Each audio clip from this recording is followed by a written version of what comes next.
मराठवाड्यात 10वी-12वीच्या केंद्रांवरील शिक्षकांनी आमचा संतोष देशमुख होऊ शकतो अशी भीती व्यक्त केली आहे। त्याचं कारण म्हणजे मराठवाड्यातील वाढती गुंडगिरी। मराठवाड्यात 10वी-12वीच्या परीक्षेतील कॉपीचं चित्र बदलण्यासाठी बोर्डाकडून कॉपीमुक्त अभियान राबवण्याचा निर्णय घेण्यात आला।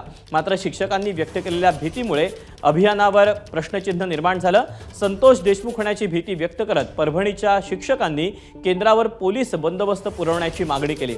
दरम्यान शिक्षकांनी व्यक्त केलेली भीती आणि दहशतीवरून जिल्ह्यातील कायदा आणि सुव्यवस्थेवर प्रश्नचिन्ह उपस्थित होत आहे।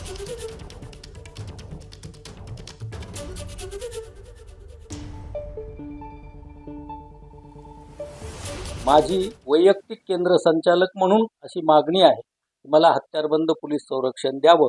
मी असं म्हणालो की कॉपीचं चित्र जे आपण सर्वत्र बघतो त्यामुळं मी असं म्हणालो की संतोष देशमुख होण्यापासून मंडळाने आणि शिक्षण क्षेत्राने आम्हाला वाचवावं। एखादी घटना घडून गेल्याच्या नंतर केल्या जाणाऱ्या उपाययोजनेच्या पेक्षा घटना घडणार नाही यासाठी काही उपाययोजना केल्या तर ते अधिक सोयीचं राहील।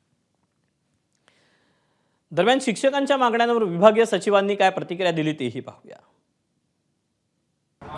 एक जे केंद्र संचालक होते त्यांनीच फक्त तसं म्हटलेलं आहे, बाकी कुणीही त्या संदर्भाने म्हणालेलं नाही।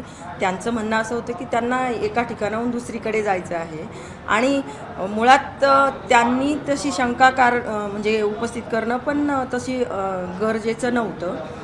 आपण प्रत्येक केंद्रावर तर पोलीस बंदोबस्त असतोच आणि ही पूर्वापार आहे आणि मान्य जिल्हाधिकारी महोदय हे या आपल्या दक्षता समितीचे अध्यक्ष आहेत आणि सर्व शासकीय अधिकारी आणि मान्य जिल्हाधिकारी महोदय यांच्या सर्वांच्या प्रयत्नातून आपण ही कॉपीमुक्ती अभियान राबवत आहोत। एबीपी माझा, उघडा डोळे बघा नीट।